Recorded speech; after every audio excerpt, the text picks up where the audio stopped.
In today's video, I will be exposing hidden truth of the world's most famous magicians, and all the misinformation on YouTube regarding the so-called demon magicians. Together we will discover the science and methodology behind the magic tricks which look like pure witchcraft. Without any further ado, let's get started. Xavier's impossible skipping rope levitation. Let's do a quick recap of what happened in the performance. This performance starts off with Xavier casually walking into a parking lot with a skipping rope. And after failing at the first attempt, he successfully levitated in the air while skipping the rope around his body to prove there are no ropes or wires attached to his body to help facilitate his levitation. Well, how did he perform this trick? Let's figure it out together. What happened can be a bit confusing at first, so let's backtrack a bit. As you can see, we have two pieces of wood right there. This is before the cut.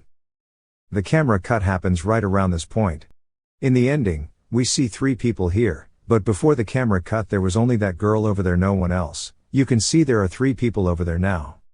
If you observe closely here, when they perform the levitation, the camera moves forward and then returns. This makes it easier to see the wire they use for the levitation. If you come a bit closer, we can see the rope in three places: in the background, on his hand, and on his shirt. You can see the rope for a few seconds. To hide the rest of the wire, they masked it with the blue color of the sky. Additionally, the video's quality is quite low, making it even easier to conceal imperfections. But there's another clever element that adds to the illusion. If you observe during the cut right around here. What do you think? Try again, do a little bit better than that, come on. You'll notice that the voice doesn't cut or change, it continues seamlessly. This is done by overlaying the audio from the first footage onto the second footage. The magician employs a clever deception, primarily relying on wires connected to the left and right sides of the performance area, which are most likely attached to cranes situated off camera.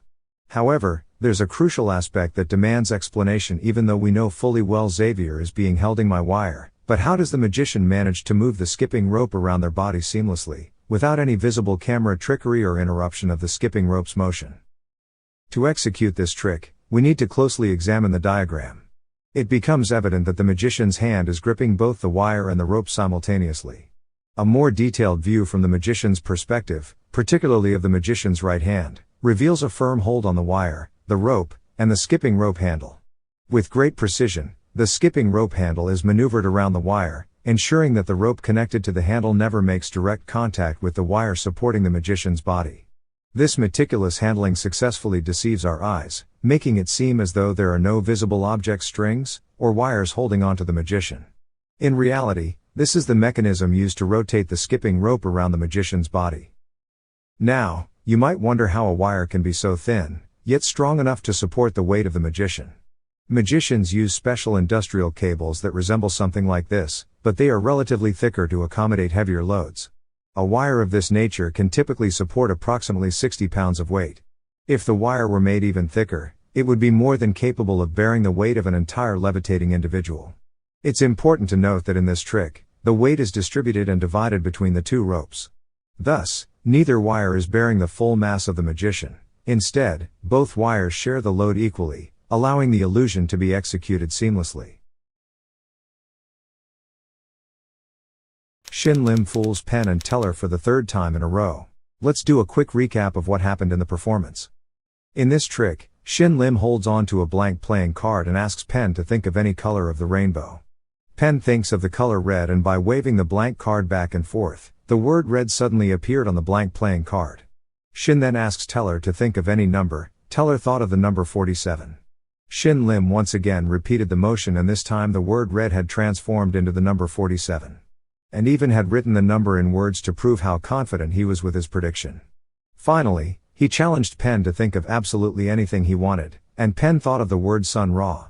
To our surprise, Shin Lim was even able to predict that magically on his blank playing card. Penn and Teller were amazed as they couldn't figure out his trick.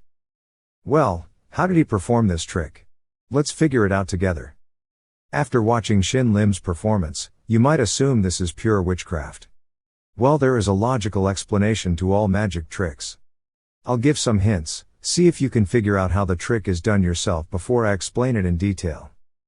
The very obvious thing that you may have spotted yourself is that all three of the predictions were not printed on the card but were written by hand. If the predictions were written in a printed form, the trick would have been a lot more interesting, because it would prove he genuinely did predict the word beforehand. We then observe there is a slight mistake right here, which further supports our first observation of it being handwritten. This also implies that whoever is writing these predictions was rushing with it, since they made a mistake and try to correct it. This area right between his coat is extremely dark, seems like a pretty innocent observation, but you'll realize soon that the devil is in the details. We also find that only after Penn or Teller called out what they were thinking of, was when we noticed his middle index and pinky finger slightly move, as if he was trying to grab a hold of something. I have a special offer for my regular viewers who have subscribed to my channel and won't want to miss out on this unique opportunity. YouTube memberships are now open. For only $14.99, you will be getting access to 3 new and exclusive magic reveal videos, from your favorite show Penn and Teller's Fool Us regularly every single month, once you become a member of this channel. These videos are member only, that means they will never be published on this channel publicly. As a bonus, you can chat with me live and get early access to upcoming public videos and much more. The first reveal video for member only access is uploaded and waiting to be discovered by you. Join today and don't miss out on this amazing offer. Well, if you haven't figured out by now, the trick is fairly easy to perform, but it can't be done alone. It requires an assistant. The assistant in this case would be most likely Shin Lim's spouse, Casey Thomas. To perform this trick, Casey was wearing black gloves, and had blank cards in front of her, that were blank on one side, and completely black on the other. The moment Penn was asked to call out his thought of color, Casey wrote the word red on the card as fast as she could. When the moment came to pass the card to Shin Lim tilted his hand towards himself. Casey then placed the blank card upon the card Shin was holding. After squaring up the 2 cards, he showed that the word red had magically appeared on it. The purpose of the black gloves and the black side of the card, you may have figured out by now, was to camouflage the card transferring process with the black shirt Shin was wearing. To further support our logical explanation, we observe no crease in the card he displayed. Therefore, a flap card wasn't used. When it comes to playing card changes, it is executed by either removing or placing a card on top of another card. In this case, a card was being placed. For the second and third prediction, the same principle was used, where Casey wrote the called out word and handed it over to Shin while wearing a black glove. So after the very last prediction, Shin was holding 4 cards together. Now you may be wondering, if he was holding 4 cards together, why didn't they split apart immediately when he was holding them with only 2 fingers? Well, the explanation for this is pretty straightforward and requires the blank cards to be gimmicked as well. The blank cards were gimmicked such that 2 of the 4 cards contain shim magnets. Shim magnets are extremely thin magnets sold by Shin himself. The remaining 2 blank cards contained a metallic shim inside. Therefore all 4 cards were sandwiched like so. Criss Angel's most viral body split illusion. Let's do a quick recap of what happened in the performance. In this trick, Criss Angel has a man and woman lay their backs on separate benches parallel to one another. Then he requests for 4 volunteers from the crowd in the scene to pull the legs and arms of the individuals laying on the bench. Afterward, the magician mysteriously splits the woman in half by placing his hands on her stomach. Also, he turns to the man and splits him in half as he did with the woman. With their bodies detached, he carries the woman's upper body and puts her on the ground. As he carries the man's upper body to place him on the bench he lifted the woman's upper body from, the woman crawls away in shock. Amazingly, neither the woman nor the man are bleeding and their lower and upper bodies aren't lifeless. The man's legs are visibly moving on the bench and he moved his hands when Criss placed him on the woman's bench. Before the woman crawls too far away, the magician picks her up, calms her down, and puts her on the bench he lifted the man's upper body from. Thereafter, the magician performs one of the most amazing magic illusions ever caught on camera. He merges the man's upper body with the woman's lower body and merges the woman's upper body with the man's lower body. After merging them, both of them stood up and walked properly without any support or difficulty. Well, how did the magician execute his tricks? Here is how he did them. Criss used 2 look-alike males and females in this trick to make it seem like a real magic illusion, and the crowd around the scene were all stooges. If you have made it this far into the video, be sure to hit the like button, also consider subscribing, I would really appreciate the support. It really helps grow this channel. Thank you, now let's get back into the video. The woman he walks to the bench at the beginning of his magic show is the first female replica and is visibly young. Similarly, the man he initially asks to lie on the other bench is the first male replica. We notice several camera angle changes in the clip which enables the magician and his assistants to do setups whenever required without being detected by viewers. A camera cut happened after Criss asked some people to come over to pull the legs and arms of the man and woman lying on the benches. The purpose of this cut was to actualize the first setup, which was to change the woman laying on the bench to a different woman. Looking closely after the camera cut, we observe that the second female replica looks older than the first female replica and her legs are fake. To trick the audience into believing it's the same woman, both ladies are wearing similar blouses and have the same hairdo. Also, the woman's fake legs are wearing the exact replica of the skirt the first female replica has on. In addition, the second replica female's upper body is completely real as she's half-bodied. Half-bodied humans are amputees or people that suffer from amelia, a physical abnormality present from birth or fractional omission of one lower limb or more at birth. Likewise, a half-bodied replica was used to replace the man laying on the other bench during the aforementioned camera cut. Both men have the same hairstyle on and are wearing sunglasses. The purpose of the sunglasses is to cover most of their faces to hinder viewers from spotting the difference between them. Additionally, unlike the half-bodied woman, the half-bodied man has short legs. To hide his short legs, he is wearing a plastic shell under his body to hide them. That explains why his body seems to be longer than hers and a black material can be seen covering the lower part of his body. We observe another setup when an extra camera cut is done and the man's fake legs appear to be moving. During the setup, two thin wires that are undetectable were connected to the fake legs. Hence, the magician's assistants pulled the legs to trick the audience when the camera started recording. When Criss seems to lay the half-bodied man on the bench to attach him to the woman's fake legs, a switch has been made. The man on the bench wasn't the half-bodied man but the first male replica. Looking through narrowed eyes, we discover that he presses the bottom of his shirt with his hands against the bench, before Criss lays him on the bench. Additionally, the shirt is split from the back and he doesn't have it worn properly. Instead, he puts his hands and neck into it from the back. Also, he is sitting in a twisted position with his lower body taking the position of the woman's fake legs. While he maintains that sitting position with his legs in the skirt, the upper part of the skirt is braced to seem like the woman's lower body. Then, the camera is set to an angle that makes it appear like the man's upper body is still detached from the woman's lower body. Additionally, the man is wearing a model of the sandals previously worn by the first female replica. To make the trick work perfectly, his toenails are painted pink like that of the woman. When Criss supposedly attaches the detached man to the woman's lower body, we confirm our previous claim of his shirt not being worn properly. His body isn't in the shirt as he lays on his back. Instead, the front and back of the shirt appear to be above his body. To prevent viewers from noticing the shirt, the camera was focused on the man only for a few seconds when the magician stood him up. In addition, the camera didn't show the man's back view the moment he stood up, which would have exposed the entire trick.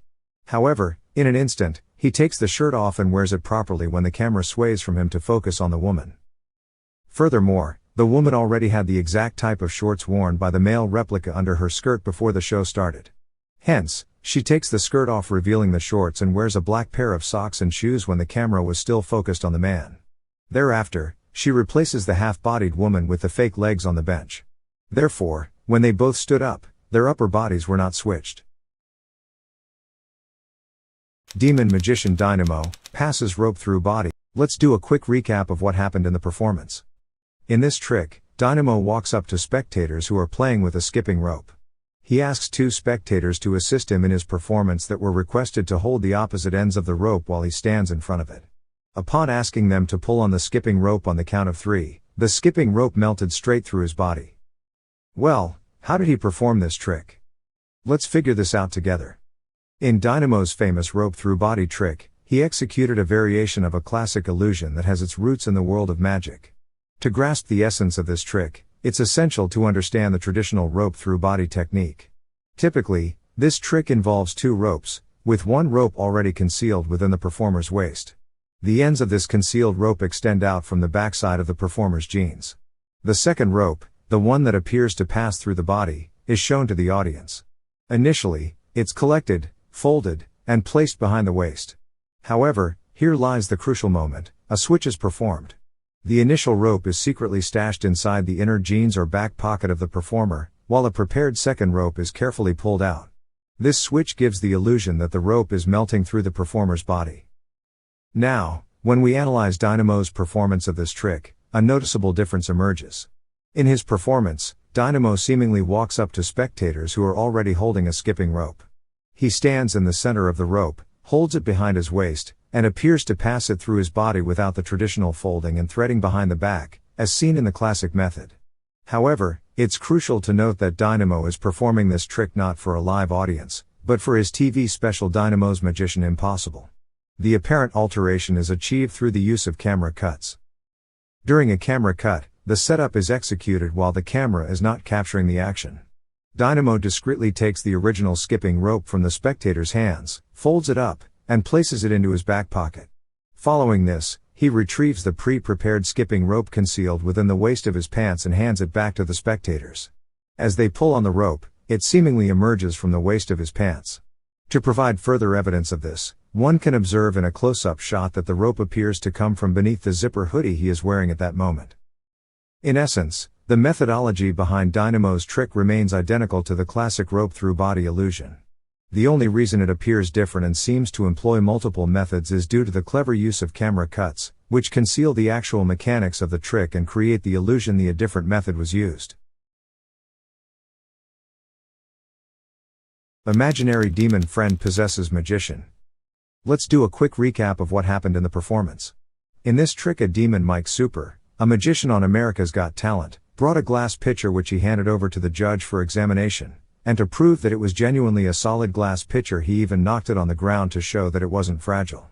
He had the judge hold on to the glass pitcher, while everyone in the audience was asked to notice a temperature change while they focused their energy on the glass pitcher, as he summons his imaginary demon friend. Upon everyone directing their attention to the glass pitcher, the demon indicated its presence by suddenly exploded without the magician ever getting near it. Well, how did he perform this trick? Let's figure this out together. During the first half of the performance, we closely observed a rather intriguing trick performed by the magician. At this point, the glass pitcher stood alone, completely untouched by any direct external contact from the magician. However, a noteworthy detail emerged during this phase of the act. It was apparent that the magician's left hand hovered directly above the pitcher just as it mysteriously exploded into shards. Simultaneously, his right thumb extended outward, and in an instant, the glass pitcher shattered into pieces. Now, it's important to emphasize that the pitcher used in this act was no ordinary one. It was a specialized prop known as a baloney pitcher. These props come in various forms, such as baloney bottles and baloney glasses. To comprehend the science behind this illusion, one must understand how these pitchers are prepared. They undergo a unique process wherein they are heated until they reach a nearly molten state, but are then rapidly cooled from the outside while their interiors cool down much more slowly. This process results in creating an extraordinary amount of stress within the glass structure. The exterior of the pitcher becomes exceptionally sturdy, as was evident when the magician confidently struck it on the stage floor to prove its authenticity. However, the most critical aspect to note is that the inside of the pitcher remains fragile. Our primary goal here is to explore how the magician applied a minor force to the inside of this glass structure, which in turn, triggered the pitcher's explosive shattering. The glass was already at its breaking point due to the immense stress caused by its unique preparation. To accomplish this, the magician's left hand played a crucial role. Between the base of his thumb and his index finger, he held a small stone, as you can observe in this part of the performance. With a subtle and precise movement, he opened his fingers, allowing the small stone to fall onto the base of the pitcher. This seemingly insignificant action acted as a catalyst, causing the pitcher to explode immediately. This illusion was masterfully executed to give the impression that the magician had not manipulated the pitcher in any way, when in reality, it was rooted in a fundamental principle of science. This explanation provides valuable insight for those interested in understanding the mechanics behind this captivating performance. David Blaine Impossible Blind Card Catch. Let's do a quick recap of what happened in the performance. In this trick, David Blaine asks the spectator to think of any card in the deck. He then requests the famous female celebrity Margaret Robbie to spray the cards at him while his eyes are completely closed. Upon grabbing a single playing card out of the cards being sprayed on him, he requested the spectator to call out what card he was thinking of. The spectator said it was the 2 of diamonds. David Blaine turned over the card he caught to reveal that it was the spectator's thought of card. Well, how did he perform this trick? Let's figure this out together. In the beginning of the footage, it's essential to note that David Blaine posed a specific question to the spectator, asking them to think of a playing card within the deck. Think of a card from inside. Number and suit. Yep. Good? Yep. However, this playing card was not freely chosen by the spectator, it was in fact forced upon them. This means that the spectator was guided into thinking of the playing card that would later be revealed as the two of diamonds. You might be wondering how David Blaine managed to force this card onto the spectator with just a seemingly innocent question. Well, in TV magic, such as David Blaine's YouTube series, there is a significant amount of pre-show work involved. Pre-show work, as the name suggests, is a setup orchestrated by the magician and the spectator before the actual performance begins on camera. It's crucial to understand that this setup does not involve making the spectator a stooge. Instead, it leads the spectator into thinking they have freely chosen a particular playing card, when in reality, the card was predetermined. For those of us watching at home, this forced selection can be challenging to detect because the footage is meticulously edited. The portion where the card is forced onto the spectator is cut, making it appear seamless. However, dedicated viewers of my channel are likely familiar with the mechanics behind these tricks, and this one is no exception. So, how does a magician force a playing card? To explain this, we can refer to a video where a magician successfully has the spectator choose a specific card by controlling it. In the example shown in the footage, the magician aimed to force the 5 of hearts onto the spectator. The method employed is a classic force. It begins with the magician keeping the force card, in this case, the 5 of hearts, on top of the deck and then cutting the deck, discreetly creating a break with their pinky, as demonstrated here. The cards are then spread, and the spectator is invited to select any card. Although the magician instructs the spectator to choose any card, in reality, they deftly guide the spectator to select the force card by subtly placing it into their hand amidst the spread. This gives the illusion of a free choice, when in fact, the card was always intended to be selected. Now, returning to the moment when David Blaine appeared to catch a single playing card in his hand while multiple cards were being thrown at him, it's crucial to slow down the clip to understand what happened. As soon as he captured the playing card, he seemed to apply pressure, causing the card to split apart, leaving one card in his hand while the other fell. This moment reveals precisely how he managed to catch the 2 of diamonds. The deck was designed in such a way that each of the top cards was a 2 of diamonds, attached to another card with adhesive. The face of these paired playing cards would always be different, but when split apart, it becomes evident that they were 2 separate cards. In this instance, David Blaine retained the top card and dropped the bottom one, creating the illusion that he had caught the only 2 of diamonds from the deck. In reality, he merely needed to capture one card from the many being thrown at him, as each had the 2 of diamonds attached behind it, and splitting them apart revealed the chosen card. Sacred Riana's Demon Summoning Ritual. Let's do a quick recap of what happened in the performance. In this trick, Sacred Riana walks up to the judges and asks the female judge to extend her hands out. She then takes a piece of paper upon which a pentagram symbol was drawn, that she burns with the candle and places it inside a small pot. While the symbol is burning, she rubs the ashes on the judge's hand, and the symbol appears on the judge's hand. After that, she walks up to the stage to the mysterious golden box, opens up the sides while the camera follows her, showing a 360-degree view of all sides of the box, to prove that there was no one inside it and it was completely empty. Suddenly, the sides of the door open and demons start pouring out on stage. After that, Sacred Riana quickly ran into the box, closed the doors, and the demons followed her. The demons then tried opening up the box, and after successfully opening it, Sacred Riana had vanished from inside the box. Suddenly, she appeared behind the judges and commanded the demons to leave. Well, how did she perform this trick? Let's figure this out together. In the first trick, where the magician approaches the judge and burns a pentagram symbol onto the judge's hand, the methodology becomes apparent when you closely observe the moment she asks the judge to extend her hands. Her left hand goes on top of the backside of the judge's right hand, applying subtle pressure. Afterward, she takes a piece of paper with the pentagram, burns it, and then rubs it with ashes to reveal the star on her hand.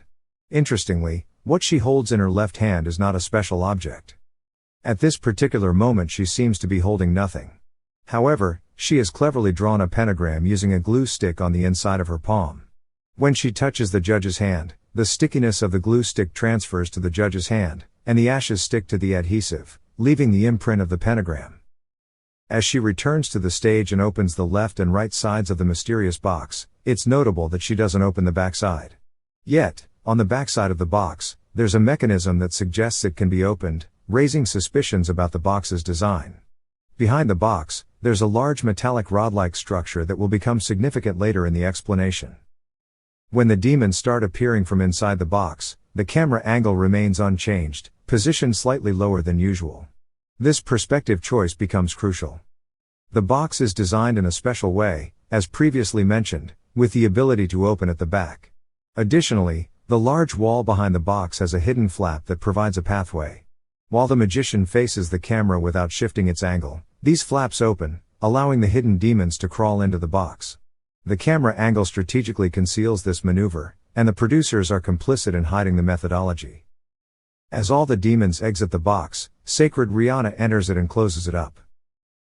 After moving the box away from the wall, when it's opened, she's nowhere to be found. The pathway through which the demons appeared serves as her escape route, and she hides behind the wall.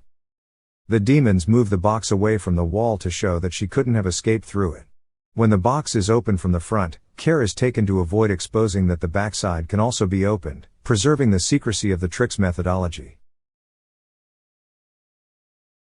Criss Angel's demonic coin swallowing trick. Let's do a quick recap of what happened in the performance. In this trick, the magician collects a coin from his spectator but asks her to sign on its front and back before collecting it from her. Then he swallows the coin, opens his mouth wide and raises his tongue to show the audience that it isn't in his mouth. Thereafter, Criss raises his left sleeve and magically moves the coin under the skin of his left arm. Once the coin gets to his wrist, he cuts his skin open and brings the coin out of it. Amazingly, the coin turns out to be the same coin he collected from the spectator and swallowed, as it has the exact signature she wrote on it. How did he perform his illusions? Here is the explanation. The illusionist already knew the name of the targeted spectator before the performance of his trick, as she's a stooge. She had to have the exact type of coin Criss had hidden to make the trick work. Also, the hidden coin has the same initials the lady writes on the coin she gives to the magician at the beginning of his performance. As he puts the coin in his mouth, we notice an unusual shape on his right cheek. Rather than swallowing the coin, the magician pushes the coin to his right cheek with his tongue, and that causes a bump to appear on his cheek. We observe this unusual bump on his right cheek about 2 to 3 times during his showmanship. As he pretends to force the coin down his throat, he constantly uses his tongue to position it under the base of his jaw. Once he positions it perfectly, the coin is hidden between his gums and the inner part of his cheek. This method he employs to hide the coin is a popular method of hiding objects in one's mouth used by several popular magicians. Additionally, we made another observation when he opened his mouth to make the audience believe he had swallowed the coin. Criss doesn't show the base of his jaw to the spectators. Also, when he raised his tongue, he only did it for a moment and the coin wasn't noticed because it was hidden at the base. After the fake swallow, he didn't magically move the coin under his skin. Instead, he wore a fake prosthetic skin right above his real arm. Also, underneath the fake skin is a wire connecting the coin to the strap Criss is wearing on his wrist. Under the strap is a coil mechanism with a retractable string similar to ID card retractable reels. This coil mechanism pulls the coin beneath the prosthetic skin, and he makes a fake hand gesture to make it seem like he is moving it magically. Besides pulling the coin underneath the magician's skin, the strap serves another purpose. It prevents the audience from detecting the difference between the color of the prosthetic skin and the illusionist's real skin tone. Also, he intentionally wears a long sleeve shirt to cover the upper part of his arm so the difference in the skin tone wouldn't be noticeable. In addition, we made an observation when the illusionist cut the prosthetic skin. To make sure he doesn't slit his actual skin, he cuts right on top of the coin using it as a protective layer. Additionally, the blood that comes out of the skin when he slits it isn't real blood. In reality, the blade is designed with a small ink cartridge filled with red ink. So when he applies pressure on the blade, the red ink pumps out, making it seem like he is bleeding from the cut. When he pulls the coin out from beneath the prosthetic skin, we notice the difference between it and the original coin that the lady signed on. The coin with the female spectator's initials remains in his mouth the whole time. However, the coin he cuts out of the fake skin is a different one entirely. We notice that the signatures on both coins do not match one another even though they have similar letters written on them. The horizontal stroke of the letter A is longer than that of the coin the magician cuts out of his skin. However, Criss switched the coin he removed from his arm with the coin initially hidden in his mouth when the camera was focused on the spectators. This was done to convince viewers that only one coin was used for the trick, whereas we know that's not true. Sacred Riana's demon summoning ritual. Let's do a quick recap of what happened in the performance. In this trick, Sacred Riana sits beside a mini house-like structure, inside which she places a bell and some toy furniture. After closing the doors of the house, we hear the bell ring, and upon reopening it, all the objects placed inside were correctly positioned and their orientation was fixed. She then placed a chalkboard inside the house upon which she wrote a request to the demon. After opening up the door again, the demon replied through the chalkboard denying her request. She got angry, took the doll off the chair, threw it inside the house, closed the door, and suddenly the doll turned into a real-life possessed girl on stage. Well, how did she perform this trick? Let's figure this out together. The first thing we observe is that when she closes the door of the miniature house, we spot some movements happening between the two doors right over here. It's as if someone's hand's movement is happening inside there. When we go further into the performance, we observe something unique regarding the blackboard upon which she writes her request to the demon inside the box. Notice at this particular frame, the chalkboard does not have a blackboard on its back side. It has a blackboard only on one side upon which Sacred Riana writes on. This means that this chalkboard could not have been simply flipped 180 degrees when she placed it inside the miniature house. A possible theory could have been, one side of the board could already have written the reply of the demon and the other side of the board was written Sacred Riana's request. The third thing we spot is regarding the structural design of the blackboard itself, specifically the wooden frame. Notice that the first board upon which she writes has a bright tan color on it with no marks. The black board that appeared later had a slight dull color but also had marks significantly noticeable on the right side over here. Well, if you haven't figured out by now, I will now explain the trick in detail. When she initially placed the toy furniture alongside with the bell in the house, a hidden assistant inside the box had access to the front section of the box. If you observe this diagram, you'll notice that the house is actually quite larger as compared when viewed from the front. This is the reason why the camera angle was positioned from the front to not expose the actual width and size of the entire house. Splitting the two sections was a black curtain which had a slit through which the demon girl with the black dress was sitting, and assorted the toy furniture by accessing it through the slit in the curtain. The curtain is black in color, which is why we cannot see the actual depth of the internals of this box. The dark color hides any shadows to prevent us from noticing or observing how close the back wall really is to us, as compared to the size of the box. This is the reason why we spot hand movements in between the space of the door, because it was the assistant who was assorting the toys inside the toy furniture while the doors were closed, and she was also the one that rang the bell afterwards. When the time came to place the chalkboard with Sacred Riana's request on it inside the house, we already observed that there was no chalkboard on the back side, so the assistant inside could not have simply flipped this chalkboard 180 degrees. The only way she could have done it such that it wasn't time-consuming was by already having a board upon which the answer was already written. This is also the reason why we spot two different chalkboards. In order to produce the girl for the finale, the curtains collapsed with one frame of the box and then it completely split open, revealing the girl inside. Demonic levitating magician vanishes into thin air. Let's do a quick recap of what happened in the performance. In this trick, the demon magician stands on top of a pyramid with the symbol of a third eye on his head. He suddenly levitates into the air and within a few seconds, immediately vanishes behind a cloud of smoke. Well, how did he perform this trick? Let's figure this out together. This levitation trick that Special Head performed on America's Got Talent was his second appearance on the show. This levitation stunt that he did in his second appearance is based on his first performance where he also levitated but with the help of the stick. Now, you may be wondering, how does a stick help in levitating a magician? Well, the secret behind this trick can be exposed in this particular video, where a rod is connected to a seat upon which the performer sits, such that the rod is disguised to look like a stick. This stick that this performer uses is detachable from his internal frame that he is wearing inside his extremely saggy dress. You'll also notice that his left arm is extremely rigid, and at this particular frame, we can see him holding something in his closed fist, which he appears to attach with the cane during a camera cut and starts levitating. But when we see his second appearance on the show, he although has a stick with him in his left hand, but this stick was not utilized in his levitation. The stick was laid down right in front of him, and he crossed his legs. So how could he have levitated without any sort of stick connecting to a frame? Well, the secret lies in this pyramid structure in itself. What he is sitting on is actually a movable seat frame. The rod connected to the seat is connected to the base, but we don't see it from the front, this because his dress on purpose hides the rod behind it. This is also the reason why the producers of the show only filmed this performance from the front. Otherwise, it would expose the rod connecting to the seat from the back side of his body. Now when the time came to vanish as he levitated in the air, a black curtain slowly rose up. The black curtain had a T-like frame that moved upwards and completely hid himself in the dark. As you can see in the background, the lights are turned off, and the theater lights are also turned off.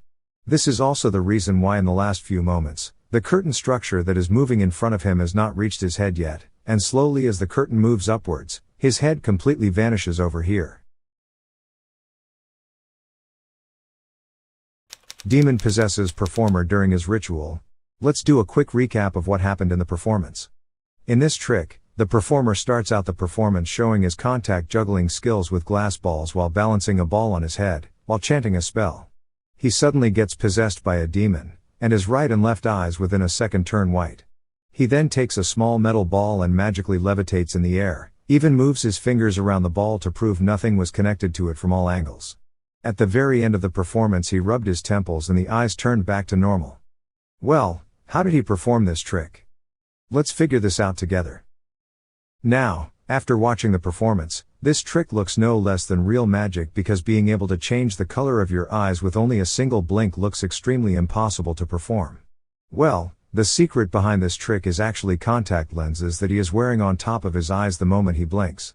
These contact lenses he is wearing are readily available on sites used by cosplayers in their dress-up. This particular magic trick is actually called biokinesis, and the methodology behind it is quite straightforward. The contact lenses are actually hidden right above the eyeball and underneath the top eyelid. The performer has to make sure the contact lenses stay under the top eyelid and not slip in front of the eyeball with extreme control and tolerance of the irritation on their eyeball. In order to wear the contact lenses without using your fingers, the eyeball of the performer has to look upwards while their eyelids are closed. The moment it looks above, the contact lenses which are fixed above the eyeball, sets itself on top of the cornea, and when the eyes are opened, the contact lenses appear on the eyeball. This is also the reason why at the end of the performance, he had to manually shift the contact lenses back above his eyeball. As you can see in this particular frame, he applies pressure against the outside of his eyelids, and his fingers can be seen sliding the contact lenses off the eyeball and pushing them upwards. If you have made it this far into the video, be sure to hit the like button, also consider subscribing, I would really appreciate the support. It really helps grow this channel. Thank you. Now let's get back into the video. In order to perform the levitating steel ball illusion, you can see he appears to maneuver an invisible thread around his forehead. And as soon as he spins the ball, the distance between his forehead and the ball remains consistent, and the ball only moves when his forehead moves. The thread moves around his thumb and connects to the steel ball at this moment.